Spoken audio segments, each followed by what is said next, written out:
Hello नमस्कार साथियों, आप सबका स्वागत है फिर से एक नए बैच एयर इंडिया रैंक 1। आज बेटा पॉलिटिकल साइंस की क्लास रहने वाली है। जैसा कि मैंने आपको बताया MWF political science TTS history, और बैच बिल्कुल चलेगा ऑफलाइन की तरह, जैसा कि ऑफलाइन में चलता है। बिल्कुल कोचिंग की जरूरत नहीं है, बंद कर दो कोचिंग जाना, हम आपके साथ हैं। चलो शुरू करते हैं बेटा। चैप्टर का नाम क्या है? आज हम पहले चैप्टर को शुरू करने आ रहे हैं। चैप्टर का नाम है ऑल दो ध्रुवीयता का अंत, the end of bipolarity. The end of bipolarity. मैंने आपको यकीन दिलाया था बेटा कि मैं दोनों लैंग्वेज में पढ़ाने वाला हूं, by language. The end of bipolarity. अब मैंने आपको बेटा बाइपोलैरिटी का मतलब बता दिया था, दो ध्रुवीयता का मतलब बता दिया था। जो लास्ट वीडियो मैंने आपके लिए डाली है उसमें बेटा मैंने आपको दो ध्रुवीयता का मतलब समझाया था।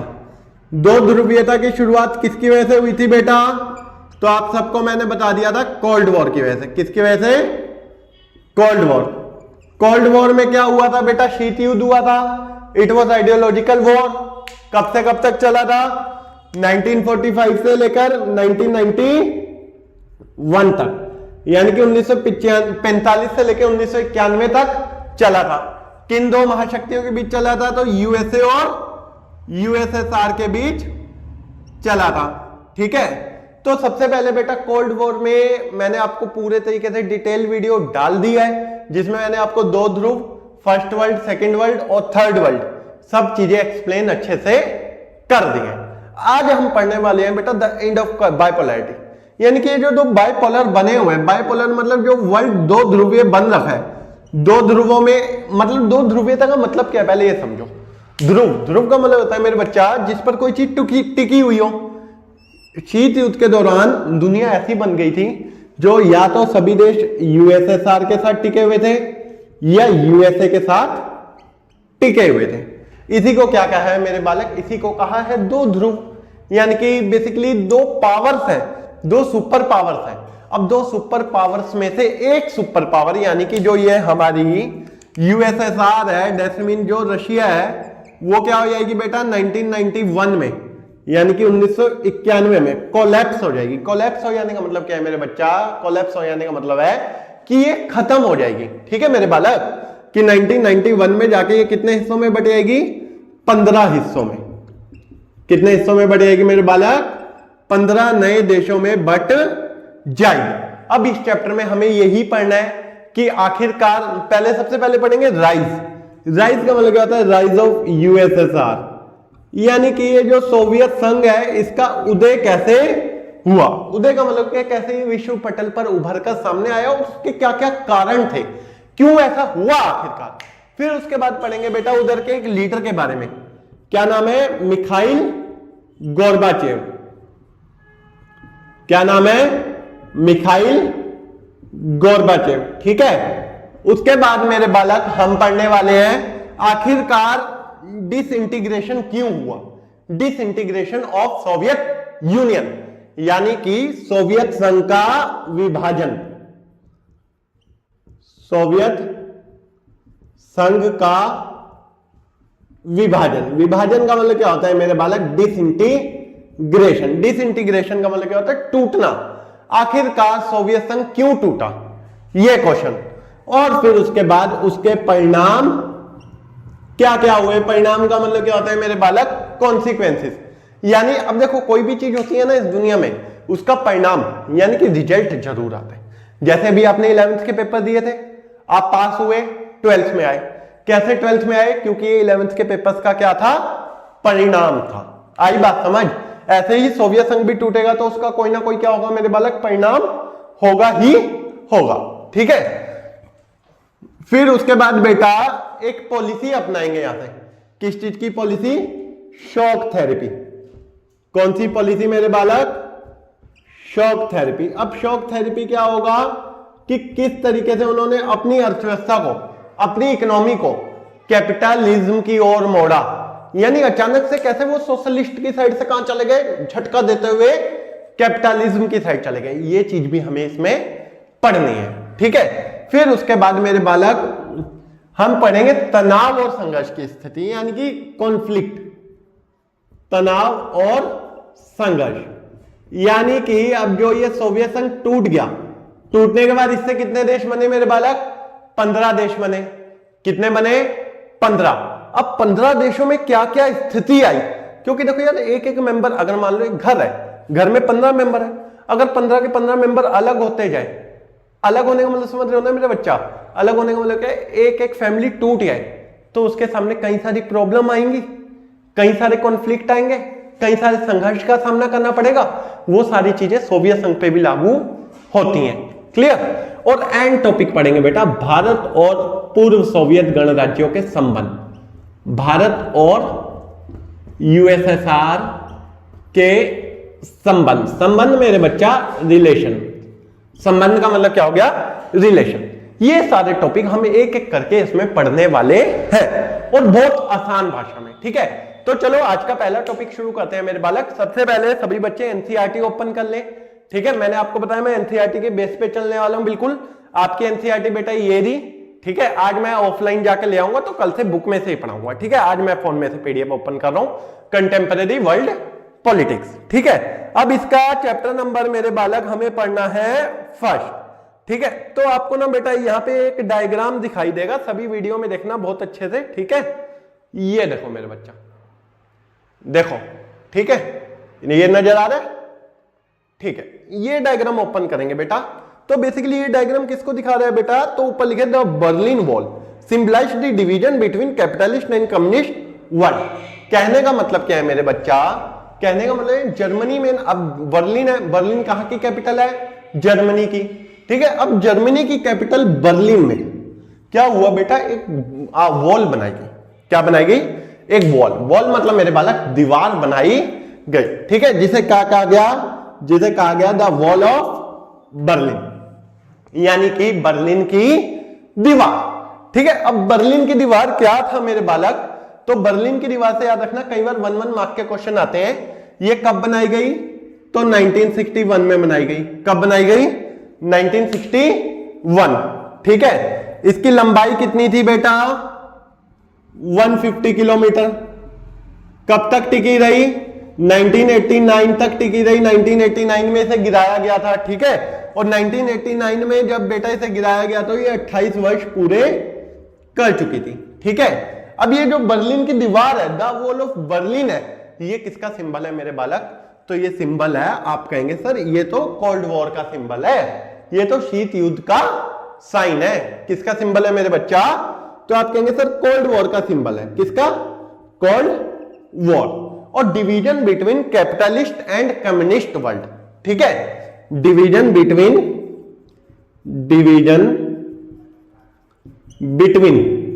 Capitalist and communist world. Capitalist और कम्युनिस्ट वर्ल्ड का मतलब क्या है बेटा? समाजवादी और पूंजीवादी।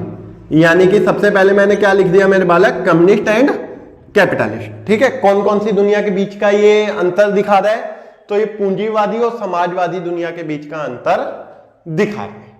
आगे मेरे बालक समझ। अब देखो एक साइड याद रखना, अब जब ये बर्लिन की दीवार बनी है तो आखिरकार ये बनी क्यों है? तो थोड़ा सा यहां पे आ जाओ मेरे बालक, हल्का सा यहां पे समझना कि इधर ना एक साइड के लोग रहते थे जो वेस्टर्न आइडियोलॉजी। अब ध्यान रखना मेरे बच्चा, जहां पे पश्चिमी विचारधारा शब्द यूज हो जाए, क्या यूज हो जाए? पश्चिमी विचारधारा। तो आप समझ लेना जहां पे पश्चिमी आ गया ना, पश्चिमी गुट आ गया, पश्चिमी विचारधारा आ गया, या पश्चिमी खेमा आ गया, कोई भी ऐसा वर्ड आ गया जहां पे वेस्टर्न लगा है, तो आप समझ लेना सर ये अमेरिका को इंडिकेट कर रहा है। किसको इंडिकेट कर रहा है? अमेरिका को। और जहां पे ईस्ट वर्ड आ गया, यानी कि पूर्वी वर्ड आ गया, तो समझ आना वो सोवियत संघ को इंडिकेट कर रहा है। तो ये बर्लिन की दीवार बेसिकली बेटा सोवियत संघ और अमेरिका। ठीक है, अब जर्मनी की मतलब जो बर्लिन है, बर्लिन के आधे लोगों का कहना था कि सर यूएसए ठीक है, और आधे लोगों का कहना था यूएसएसआर ठीक है। तो उन्होंने दीवार बना ली। क्या बना ली? दीवार बना ली। आई बात समझ? और एंड में इसे 1989 में गिरा दिया गया। क्यों? क्योंकि उन्हें समझ आ गया यार कुछ भी हो देश तो हमारा है ना, बर्लिन हमारा है, हम बर्लिन के है ना, अब हम दूसरे के लिए क्यों लड़े? आ गई बात समझ? हमें अपने देश पे फोकस करना चाहिए, हमें बर्लिन पे फोकस करना चाहिए। दैट्स व्हाई इस दीवार को क्या कर दिया गया? गिरा दिया गया, डिस्ट्रॉय कर दिया गया। आ गई बात समझ मेरे बालक? चलो अब आते हैं अब अगले टॉपिक पे, ठीक है। अब एक टॉपिक आ जाता है मेरे बच्चा, क्या, what was the Soviet system. अब बेटा मैं आपको ना नोट्स पूरे तैयार करवाऊंगा, आप ये सब स्क्रीनशॉट लेके लिखते रहना है ना, जो जो लिख रहा हूं सबको लिखते हुए चलना, ठीक है। और हाँ बेटा जल्द ही आपके लिए टेलीग्राम चैनल ले आ रहा हूं, ठीक है, टेलीग्राम अकाउंट ले आ रहा हूं, उसे फॉलो कर लेना और उस पर मेरे बालक बिल्कुल नोट्स मांग लेना, ठीक है। जब तक के लिए मैं आपको यहाँ पे व्हाट्सएप नंबर दे रहा हूं, किसी बच्चे को चाहिए हो तो तब तक के लिए मेरे को डायरेक्ट व्हाट्सएप कर लेगा, ठीक है, 7982038393, ठीक है। ये तो हो गया मेरे बालक बर्लिन वॉल। क्या हो गया? बर्लिन वॉल, यानी कि बर्लिन की दीवार। अब एक छोटा सा कॉन्सेप्ट आता है मेरे बालक, ये समझ आ गया, ठीक है, मैं मिटा रहा हूं।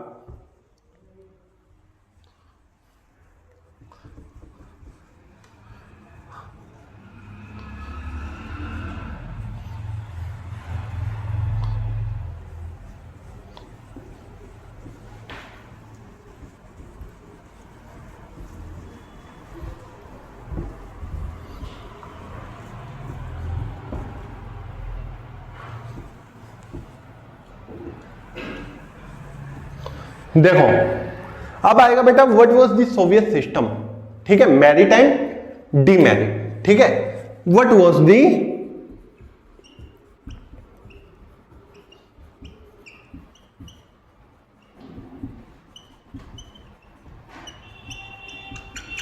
यानी कि बेटा सोवियत प्रणाली,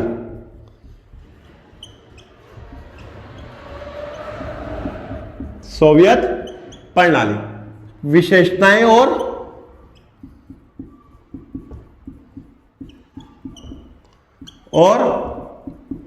कमियां, ठीक है, विशेषताएं और कमियां, यानी कि बेटा मेरिट्स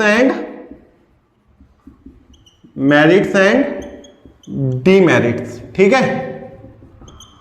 क्या बोला है मेरे बालक? हमने बोला what was the Soviet system, यानी कि जो सोवियत प्रणाली है, सोवियत सिस्टम है, वो क्या है, ठीक है। तो बेटा मेरी बात समझना और बड़े आराम से जानना कि जो सोवियत संघ है ना बेटा, यहां पे एक लंबे समय से, एक लॉन्ग हिस्ट्री से एक शासक का राज चल रहा था, जिस शासक का नाम क्या था मेरे बालक? शासक जार। क्या नाम था? शासक जार। उसके खिलाफ बेटा 1917 में, कब? 1917 में एक क्रांति हुई थी। क्या हुई थी? एक क्रांति हुई थी। 1905 में भी क्रांति हुई थी रूस में, और 1917 में भी क्रांति हुई थी। लेकिन जो 1905 की क्रांति थी वो असफल हुई थी, 1917 की क्रांति सफल हुई थी, ठीक है। अब जो ये 1917 की क्रांति थी, ये पूरे तरीके से किसके फेवर में थी? समाजवाद के पक्ष में। किसके पक्ष में मेरे बालक? समाजवाद के पक्ष में थी, यानी कि सोशलिज्म या कम्युनिस्ट के फेवर में थी। और किसके अगेंस्ट थी ये? पूंजीवाद के अगेंस्ट थी। पूंजीवाद का मतलब समझते हो ना बेटा? कैपिटलिज्म।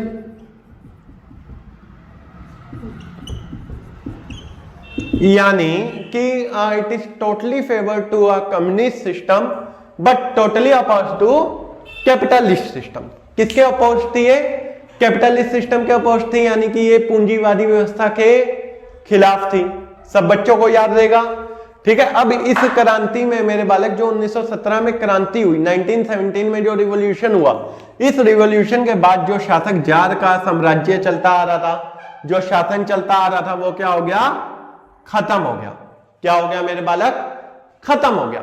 और एक न्यू वर्ल्ड बन के सामने आया, एक महाशक्ति बन के सामने आई, ठीक है। अब देखो यहां से ये समझ आ गया आपको, ये क्या थी, ठीक है। एक क्रांति हुई जो पूरे तरीके से समाजवाद के क्या थी? पक्ष में थी, और पूंजीवाद के विपक्ष में थी, ठीक है। और इसमें एक ही मानना था कि हर एक चीज को सरकारी बना दिया जाए। इस क्रांति का एक ही उद्देश्य था कि हर एक चीज को क्या कर दिया जाए? गवर्नमेंट के अंडर कर दिया जाए। क्लियर हो गई बात? ठीक है। अब देखो बेटा, इसकी कुछ अच्छाइयां होंगी, कुछ विशेषताएं होंगी, यानी कि मेरिट, और कुछ कमियां होंगी। कमियों का मतलब क्या है मेरे बालक? डीमेरिट, ठीक है। अब ये देखो, दुनिया में कोई भी चीज बनती है, ठीक है, तो उसकी मेरिट और डीमेरिट दोनों होती हैं, विशेषताएं और कमियां दोनों होती हैं, चाहे कोई भी चीज बने दुनिया में, ठीक है। बिना अच्छाइयों और बिना बुराइयों के इस दुनिया में कोई भी चीज नहीं है। हर एक बच्चे में कुछ अच्छाइयां कुछ बुराइयां, मेरे में कुछ अच्छाइयां कुछ बुराइयां, ठीक है। तो अच्छाइयों और बुराइयों के तो कोई चीज है ही नहीं इस दुनिया में। तो यहाँ पे देखते हैं मेरे बालक, अब इसकी अच्छाइयां क्या क्या थी। देखो इसी का थोड़ा सा घुमा के आया था क्वेश्चन। क्या क्वेश्चन आया था कि सोवियत संघ कैसे एक सुपर पावर बना आफ्टर सेकेंड वर्ल्ड वॉर, ठीक है। After second world war means second world war कब से कब तक चला, 1939 टू 45, यानी कि 1945 के बाद किस तरीके से सोवियत यूनियन एक सुपर पावर बनकर उभरा। राइट दी रीजन, रीजन क्या होंगे, जो जो अच्छाइयां होंगी वो सारे रीजन होंगे किसके लिए, सोवियत संघ को एक सुपर पावर बनाने के लिए, ठीक है। तो पहला रीजन क्या है बेटा, अर्थव्यवस्था का विकसित होना, है ना। अर्थव्यवस्था का विकसित होना, क्या चीज, अर्थव्यवस्था का विकसित होना। अर्थव्यवस्था का विकसित होने का मतलब क्या है मेरे बालक, अर्थव्यवस्था के विकसित होने का मतलब क्या है कि उनकी इकोनॉमी डेवलप थी, ठीक है। इकोनॉमी क्या थी, डेवलप थी। अगर हम छोड़ दें किसे, अगर हम छोड़ दें एक को, अमेरिका को, तो दूसरे नंबर पर इनकी इकोनॉमी आती थी, ठीक है। अच्छी खासी टेक्नोलॉजी थी, यानी कि प्रौद्योगिकी, क्या चीज, प्रौद्योगिकी, टेक्नोलॉजी, ठीक है। खनिज संसाधन थे, यानी कि मिनरल रिसोर्सेज भरे हुए थे, ठीक है। यानी कि कोई कमी नहीं थी खनिज संसाधनों की। अब इतना सारा अगर देखो रिसोर्स होगा तो मामला तो बढ़िया ही चलेगा, ठीक है। संचार व्यवस्था अच्छी थी, संचार और परिवहन व्यवस्था, परिवहन व्यवस्था बहुत अच्छी थी, यानी कि ट्रांसपोर्टेशन और कम्युनिकेशन सिस्टम बहुत ही मजेदार था। अब वो कोई भी काम करें, ठीक है। अब देखो एक जगह से दूसरी जगह सामान पहुंचाना हो चाहे इंफॉर्मेशन पहुंचानी हो, तो इंफॉर्मेशन के लिए कम्युनिकेशन बहुत अच्छा चाहिए और सामान के लिए ट्रांसपोर्टेशन बहुत अच्छा चाहिए। तो दोनों ही चीजें लाजवाब थी, कहाँ की, सोवियत यूनियन की, ठीक है। और उसके बाद कंज्यूमर इंडस्ट्रीज, कंज्यूमर इंडस्ट्रीज का मतलब क्या है मेरे बालक, उपभोक्ता बाजार, उपभोक्ता उद्योग, क्या चीज, उपभोक्ता उद्योग, ठीक है। काफी अच्छे थे, छोटी से लेके बड़ी चीज, छोटी से लेके बड़ी का मतलब क्या, चाहे कार हो चाहे पिन हो, वो सोवियत संघ अपनी खुद बनाता था, ठीक है। उसके साथ साथ क्या मेरे बालक, बेरोजगारी नहीं थी, क्या नहीं थी, बेरोजगारी नहीं थी, ठीक है। और उसके बाद क्या कि न्यूनतम जीवन स्तर, न्यूनतम जीवन स्तर का मतलब क्या है मेरे बालक, छोटी छोटी चीजें जो चाहे हेल्थ से रिलेटेड हो, ठीक है, चाहे शिक्षा से रिलेटेड हो, एजुकेशन से रिलेटेड हो, हर एक चीज प्रोवाइड करता था कौन, सोवियत संघ। कौन प्रोवाइड करता था, सोवियत संघ। किसको, अपनी जनता को। ये जनता के लिए सब कुछ अच्छा है या नहीं है, आप सब बोलेंगे सर बहुत अच्छा है, ठीक है। आ गई बात समझ, ये तो हो गई विशेषताएं। अब आएगा मेरे बालक कमियां, क्या आएगा, कमियां। तो कमियों में क्या है बेटा, लोगों को बोलने की आजादी ना होना, लोगों को अभिव्यक्ति, अभिव्यक्ति की आजादी नहीं थी। लोग अगर अपनी कोई बात बोलना चाहते थे ना, तो या तो लिखकर या चुटकुलों से या इशारों से या छाप कर बताते थे, डायरेक्टली सरकार को कुछ नहीं बोल सकते थे। क्लियर हुई बात, ये एक बड़ी समस्या है, लोगों को बोलने की आजादी नहीं है। लोगों की इकोनॉमिक और पॉलिटिकल एस्पिरेशन फुलफिल नहीं हो पा रही थी, यानी कि राजनीतिक और